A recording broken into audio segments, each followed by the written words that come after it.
बिस्मिल्लाहिर्रहमानिर्रहीम। अस्सलाम वालेकुम। उम्मीद है तब आप स्टूडेंट खैरियत व आफियत से होंगे।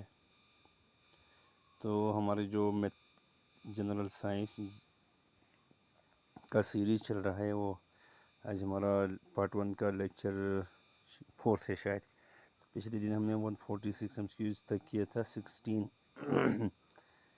60 एमसीक्यूज़ हमने हल किया, तो आज हम लोग इससे आगे करते हैं। ठीक है, नहीं तो आप सबसे पहले वीडियो शुरू करने से पहले आपसे एक रिक्वेस्ट है कि जब आप लोग देख रहे होते हैं तो अपने मोबाइल को रोटेट ज़रूर करना है। चलो बिस्मिल्लाहिर्रहमानिर्रहीम। 146 7 एमसीक्यूज़ नंबर है। लेटर किल्स प्लांट एंड, ये जो लेटर क्या कर रहा है, किल कर रहा है प्लांट्स को और causes animal to get sick और डाई। ये फिर अभी जिसकी वजह से काजेज एनिमल्स भी बीमार हो जाते हैं या मर जाते हैं लेटर की वजह से। उसके बाद है 148 water covers the surface of earth more than 70%। यानी ज़मीन और पानी और खुश्की का जब मुआवजा किया जाएगा तो 70% पानी है और हम लोग जानते हैं 30% खुश्की है। The freezing point of water आपके पास क्या है, 0 डिग्री सेंटीग्रेड है। वाटर बॉयल होता है 100 डिग्री सेंटीग्रेड पे। वाटर मॉलिक्यूल है एटम्स। देखिए आप लोग जानते हैं H2O इसका मॉलिक्यूलर फार्मूला है, तो 2 हाइड्रोजन हो गए और 1 ऑक्सीजन होगा, यानी 2 हाइड्रोजन और 1 ऑक्सीजन होगा। अब MCQ 152 एक्वेटिक एनिमल्स यूज़ क्या करते हैं, oxygen dissolve in water. Aquatic और मेरीन दोनों क्या करते हैं, जो समंदरी लाइफ होती है, पानी के अंदर जो लाइफ होती है उसको कहते हैं एक्वेटिक और मेरीन दोनों। Water makes up about dash of our bodies, यानी 2/3% हमारी 2/3% जो बॉडी है वो पानी से मिलकर बनती है। In hot weather by sweating water keeps our body cool कर रहा है। ठीक है, नहीं गर्मी के मौसम वगैरह में हमारी बॉडी स्वेटिंग की वजह से, पसीने की वजह से हमारी बॉडी ठंडे रहती है। Stars that are a little colder than the sun look. ठीक है, नहीं जो स्टार्स हमारे पास जो लिटिल कोल्डर होते हैं हमारे पास जो सन, ये जो स्टार्स होते हैं दो किस्म के होते हैं, या ये रेडिश होते हैं या ऑरेंज होते हैं। तो ये हमारे पास उसने ऑप्शन दिया है ऑरेंज वाला, ये ठीक है। इनकी जो टेम्परेचर होता है वो तकरीबन 5500 सेंटीग्रेड सेल्सियस के होता है। टमाटोज इज़ अबाउट 95% जो टमाटर होते हैं उसमें हमारे पास वाटर इंक्लूड होता है। उसके बाद हम लोग आगे जाते हैं। The sun is a yellow star है हमारे पास। पुगरी कुर और करी पकौड़े जो हम लोग कहते हैं करी are the few wetlands in the province Sindh में ये पाई जाती हैं ये सब्जियां वगैरह। द हॉटेस्ट स्टार अपीयर, ठीक है, जो सबसे गर्म स्टार होता है वो ब्लू स्टार होता है। आगे जाते हैं। The water that socks into the ground is called fresh water. जो पानी वगैरह जो ज़मीन से निकलता है नीचे से, ठीक है, नहीं ज़मीन को गीला वगैरह, सोक्स का मतलब वैसे तो गीले करते हैं। अब देखो हॉटेस्ट क्या था, ब्लू था, कोल्डेस्ट क्या है, रेड है। ये बात ध्यान रखें। अब देखो ये एक दूसरे के अपोजिट है। कोल्डेस्ट आपके पास कोल्डेस्ट क्या है होना, तो वो रेड होना चाहिए। कोल्डेस्ट हमारे पास क्या है, रेड है। हॉटेस्ट क्या है, ब्लू है। हॉटेस्ट रेड होना चाहिए ना, कोल्डेस्ट आपके पास ब्लू, लेकिन ऐसा नहीं है, ये इस बात को ध्यान करो। हॉटेस्ट आपका ब्लू है, कोल्डेस्ट आपका रेड है। पोल्यूटेंट्स क्या होते हैं, जो आलूदगी पैदा करते हैं। देखो harmful and unwanted substance in water, क्या करेंगे, वाटर पोल्यूशन काज करेंगे, जो जिनको हम लोग पोल्यूटेंट कहेंगे। ह्यूमन वेस्ट क्या है, ह्यूमन वेस्ट जिसमें फैट है, टॉयलेट वेस्ट है, फूड पार्टिकल्स है, डिटर्जेंट्स है, harmful bacteria. Human waste are क्या है, fat, toilet waste, food particles. These are the industrial waste. Industrial waste क्या है, स्मोक है और टॉक्सिक गैसेस हैं। MCQ 165 है। The water which give rich leather soap is soft water. यहाँ हम लोग वाटर के दो टाइप्स पढ़ रहे हैं, सॉफ्ट वाटर और हार्ड वाटर। ये केमिस्ट्री से रिलेवेंट टॉपिक है, ठीक है, नहीं है जो हमारे पास बेहतर तरीके से लीदर यहाँ चपड़ा नहीं है, लीदर्स मीन्स जाग। जो अच्छी जाग देगा उसको सॉफ्ट वाटर कहते हैं, जो नहीं देगा, जॉग्स नहीं देंगे, उनको हार्ड वाटर कहते हैं। अच्छा, the water which does not give good leather with the soap is called, क्या कहते हैं, हार्ड वाटर। साथ में ही दिया है, देखो जाग देगा, ठीक है, नहीं है वो सॉफ्ट है, जो ना देने वाला हार्ड है। Example of hard water, sea water. The Big Bang theory predicts the existence of cosmic background radiation की existence के बारे से देते हैं। Our own galaxy Milky Way We can add liquid household bleach to the water in, अच्छा water in हम लोग इसको करते हैं यूज़ ऑफ पोटाश एल्यूमिनियम। अच्छा MCB works like a fuse, ये MCB हमारे पास जो इलेक्ट्रोड फ्यूज़ के हवाले से रिप्रेजेंट है, यानी बिजली से रिलेवेंट है। इसको हम लोग कहेंगे MCB वर्क्स, ये लाइक एज फ्यूज़ यानी मेन सर्किट ब्रेकर है बिजली से, ठीक है नहीं, इस हिसाब से इसको ध्यान में रखें। MCB क्या, यहाँ पर मुस्लिम कमर्शियल बैंक नहीं है, यहाँ पर क्या है, मेन सर्किट ब्रेकर्स जो हम लोग बिजली के अंदर इस्तेमाल करते हैं। Presence of dash makes the water germicides, यानी ये जो सल्फर क्या है वो वाटर जर्मिसाइड्स बनाता है इनकी प्रेजेंस में। Live and neutral wires are called, क्या कहते हैं, मेन वायर्स कहते हैं। It is water related disease, water related disease, diarrhoea पेट की बीमारी जो वाटर रिलेटेड डिजीज़ है, वाटर बर्न डिजीज़ होती हैं असल में ये। The water is heated to convert into steam, the steam is cooled down into distilled water is called, क्या कहते हैं, डिस्टिलेशन कहते हैं। यानी वाटर इज़ हीट, आप पानी को हीट कब करोगे, भाप बना दोगे, फिर उसको भाप को आप वापस कोल्ड करोगे, तो डिस्टिल वाटर में करेंगे, उस प्रोसीजर को क्या कहेंगे, डिस्टिलेशन कहेंगे। समझ आई बात। अच्छा, it is a tube surrounded by large tube through which cold water is pass in to cool water is vapours, condensation process है। The unit of electrical power is watt, electrical power का unit क्या है, watt पे। अच्छा, और farmer use of fresh water in fields to grow crops and vegetable, हमारे जो farmers वो 88% जो है वो फ्रेश वाटर इस्तेमाल करते हैं। For the first time the idea of an atom was given by Democritus, ये जो ग्रीन फिलासफर थे उन्होंने दिया था इस आइडिया को। John Dalton from the England presented the first atomic model, 19वीं सदी में इसने इस मॉडल को दे दिया। It neither can be created not be destroy by, यानी एटम को हम ना क्रिएट कर सकते ना इसको डिस्ट्रॉय कर सकते। Atoms are made of small particle, जिसमें 3 बेसिक चीज़ें होती हैं, इलेक्ट्रॉन, प्रोटॉन और neutron. The central part of atom is called, क्या कहते हैं, न्यूक्लियस कहते हैं। These are present in the nucleus में, न्यूक्लियस के देखो 3 पार्टिकल होते हैं, इलेक्ट्रॉन, प्रोटॉन और न्यूट्रॉन होते हैं। प्रोटॉन और न्यूट्रॉन न्यूक्लियस सेंटर, एटम के न्यूक्लियस सेंटर में होते हैं, जब इलेक्ट्रॉन उसके गिर्द एक सर्कल में, एक मदार में क्या करते हैं, वो घूमते हैं। इसलिए रदरफोर्ड ने हमारे जो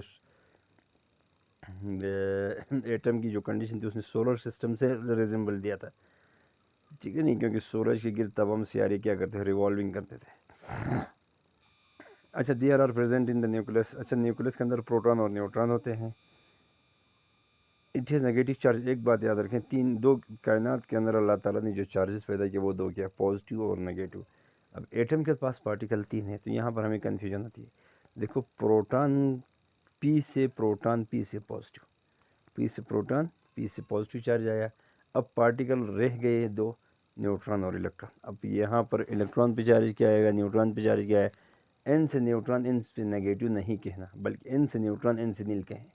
एन पी से पॉजिटिव, पी से प्रोटॉन, एन से न्यूट्रॉन, एन से नील। अब देखो प्रोटॉन में पॉजिटिव चार्ज आया, न्यूट्रॉन में कोई चार्ज नहीं आया। अब हमने कहा 2 चार्जेस हैं कायनात के अंदर, तो नेगेटिव चार्ज बचा, अब वो पार्टिकल एक बचा, कौन सा बचा, इलेक्ट्रॉन। तो प्रोटॉन में पॉजिटिव चार्ज, इलेक्ट्रॉन में नेगेटिव चार्ज, न्यूट्रॉन में कोई चार्ज नहीं होता, इस तरह याद करें। इलेक्ट्रॉन रिवॉल्व करते हैं around nucleus, it has positive charge, proton में आपको मैंने बताया। The mass of proton is क्या है, 1837 टाइम ग्रेटर देन इलेक्ट्रॉन से। It has no charge, neutron में कोई चार्ज नहीं होता है।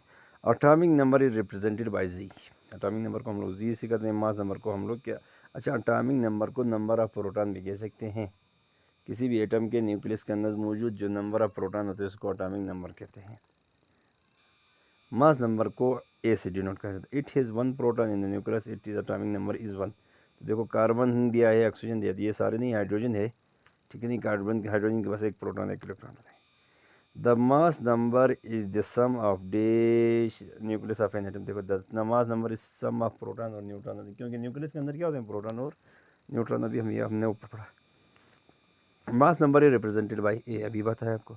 इट हैज 6 प्रोटॉन 6 न्यूट्रॉन, इस मास नंबर इज 21 का, ये गलत लिखा है, ठीक है, ये 12 है। ये आपके पास कार्बन है, हाइड्रोजन का 1 है, हीलियम का 2 है, ऑक्सीजन 8 है, कार्बन 12 है। 6 और 12 है, मास नंबर की बात हो रही। Dash revolves around nucleus of an atom, अभी बताया मैंने, इलेक्ट्रॉन रिवॉल्व करते हैं न्यूक्लियस की कैसे। They are distributed in different shells, इलेक्ट्रॉनों को डिस्ट्रीब्यूट किया गया है मुख्तलिफ किस्म के शेलों में। It is the first shell, ठीक है, फर्स्ट शेल के शेल है, के एलिमेंट आगे से आपने कंटिन्यू करते जाना है। It is the capacity of an atom to combine with the other atom को क्या कहते हैं, वैलेंसी। एक एटम की दूसरी एटम के साथ मिलने की जो कि सलाहियत होती है उसको हम लोग वैलेंसी कहते हैं। यानी वो कितने बॉन्ड बना सकता है, एक बना सकता है, दो बना सकते हैं, इसको कैपेसिटी वैलेंसी कहते हैं। Valency is the number of electron that an atom wants to, क्या होता है, लॉस भी हो सकता है। देखो वैलेंसी है वो नंबर ऑफ एटम है जो, अच्छा यहाँ पर बॉन्डिंग के इलेक्ट्रॉन लॉस भी हो सकता है, गेन भी हो सकता है, शेयर भी हो सकता है। तो लॉस और गेन से जो बॉन्ड बनेगा वो आयनिक कहेंगे, शेयर से जो बॉन्ड बनेगा वो उसको कोवैलेंट कहेंगे। The valency of sodium atom is 1 है, क्योंकि वैलेंस सोडियम एटम के आखिरी शेल में एक इलेक्ट्रॉन है और ये एक इलेक्ट्रॉन लॉस कर रहा है, तो पॉजिटिव चार्ज 1 आ जाता है, उसकी वैलेंसी कितनी, और इसका ताल्लुक ग्रुप 1 से है। Fluorine gains 1 electron, it's valency is 1 होगी। अगर यहाँ पर -1 +1 दिया जाता है, आपने जहन में रखना, इनकी -1 होगी, सोडियम की -1 +1 दिए जाते हैं, जहन में रखना सोडियम की +1 होगी।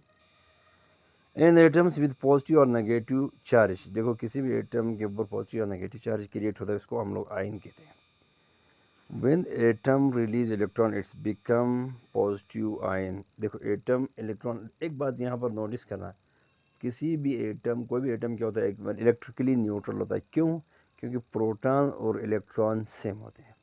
देखो अभी हम लोग बात कर रहे हैं क्लोरीन, क्लोरीन की चलो बात आ गई है, तो क्लोरीन में 17 प्रोटॉन है, 17 इलेक्ट्रॉन है, +17 -17 ओवरऑल 0 कैंसिल आउट होंगे। अब आपके पास क्लोरीन एक इलेक्ट्रॉन लेगा, क्योंकि देखो अभी हमने बात किया इलेक्ट्रॉन में चार्ज -17 था, -17 इलेक्ट्रॉन थे, -1 एक और आया, माइनस माइनस प्लस होगा, यानी टर्म को आपस में प्लस करेंगे तो -18 आंसर हमारे पास आए। लेकिन प्रोटॉन तो हमारे पास +17 है, -18 +17 करेंगे तो हमारा आंसर कितना आएगा, प्लस माइनस माइनस रकम को आपस में माइनस कर लेंगे, यानी 18 से 17 निकालेंगे तो एक आएगा, अलामत बड़े की लगेगी, यानी 18 बड़ा है क्योंकि वो -1 चार्ज आएगा। तो इसके बाद में जो है इलेक्ट्रॉन लॉस करने से क्या होता है, चार्ज पॉजिटिव आता है, गेन करने से चार्ज नेगेटिव होता है। एमसीक्यू से हमारा कौन सा था, when an atom release electron it's become positive ion, when an atom gain of electron it become negative ion, इस बात को भी ध्यान में रखो। अच्छा देखो atom become negative charge when it क्या करता है, एब्जॉर्ब इलेक्ट्रॉन, ठीक है ना, ये रिलीज करने से नहीं होता है। ये पॉजिटिव नेगेटिव चार्ज का आना इलेक्ट्रॉन पर डिपेंड करता है, इलेक्ट्रॉन आया तो चार्ज नेगेटिव आता है, इलेक्ट्रॉन गया तो चार्ज पॉजिटिव आता है, ये ध्यान में रखें। अच्छा अगला MCQ 206 है, एटम रिलीज 1 और मोर electrons resulting in the increasing number of, atom release कर रहा है आपके पास 1 और मोर इलेक्ट्रॉन, ठीक है, resulting increasing number of valency, ठीक है ना, ये एटम रिलीज कर वो नंबर ऑफ इलेक्ट्रॉन वैलेंसी पर डिपेंड करेगा, एक है तो एक इलेक्ट्रॉन करे, दो करे दो, तीन है तीन है, ठीक है, शेल्स वो ये बात अलग फैक्टर है, न्यूट्रॉन की वजह से कोई ताल्लुक नहीं है। अच्छा MCQ 207 है, when atom absorb one or more electron there is increase in number of electron, atom absorb कर रहा है एक या एक से ज़्यादा electron, there is increase in number of electrons, ठीक है नहीं, ये उस पर बात करेंगे। तो आज भी हमने कोई 60 MCQs हमने अभी तक डिस्कस कर लिया, तो ये हमारा पार्ट 4 है। हमारे पास इसी सीरीज़ में कुछ 350 या 450 MCQs हैं पार्ट 1 के अंदर, तो जितना हो सके हम लोग इसको कंटिन्यू करें। उम्मीद आपको मेरी वीडियो अच्छी लग रही होंगी, आप वीडियो देख रहे होंगे, तो आपसे रिक्वेस्ट है अगर आप मेरे चैनल पे नए हैं तो हन्नान एकेडमी को सब्सक्राइब करें, हन्नान एकेडमी फेसबुक पेज को फॉलो करें, व्हाट्सएप चैनल को फॉलो करें, और व्हाट्सएप ग्रुप अगर आपको हार्डवेयर मटेरियल चाहिए तो व्हाट्सएप ग्रुप को भी ज्वाइन करें। इन तमाम के यूट्यूब की, फेसबुक पेज की, व्हाट्सएप ग्रुप की, ठीक है ना, ये व्हाट्सएप चैनल की तमाम की जो लिंक्स है मैं हर वीडियो की तकरीबन डिस्क्रिप्शन में दे देता हूँ, आप वहाँ से ज्वाइन कर सकते हो। वहाँ से अगर आपको कोई पर्सनल इन्फॉर्मेशन पूछना हो आप लोग कमेंट सेक्शन में पूछ सकते हो यूट्यूब के अंदर, या आप लोग वहाँ से मेरे व्हाट्सएप पे मैसेज करके पूछ सकते हो। फिर मैंने व्हाट्सएप में जो यूट्यूब के अंदर जो कमेंट्री वाला पोर्शन है उसमें भी मैं अक्सर हार्ड नोट्स वगैरह सॉफ्ट फॉर्म में शेयर करता हूँ, जो इंपॉर्टेंस क्वेश्चन वगैरह होते हैं, तो उम्मीद है आपको वीडियो अच्छी लग रही होगी, और मज़ीद इस किस्म की वीडियोस देखने के लिए आप फरहान अकेडमी विज़िट करते रहिएगा। ठीक है, इसी के अच्छा अपने दुआओं में याद रखें, और इसी के साथ दीजिएगा मुझे इजाज़त। अल्लाह हाफिज़। अल्लाह ताला हम सब का हामी व नासिर हो। शुक्रिया।